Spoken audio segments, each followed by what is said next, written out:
ఏడిపోతుకుంటావా పోసుకుంటావా నీ మీద నీళ్ళు అదే విగ్రహం తీయడానికి వస్తుంది.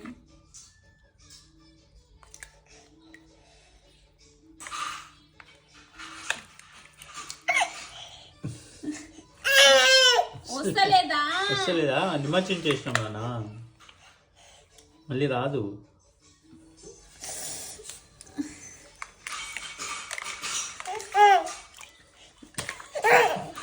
వస్తలేదా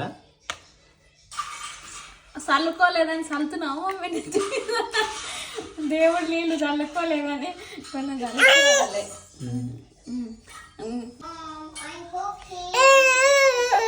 ఏమైంది నాన్న? Once please.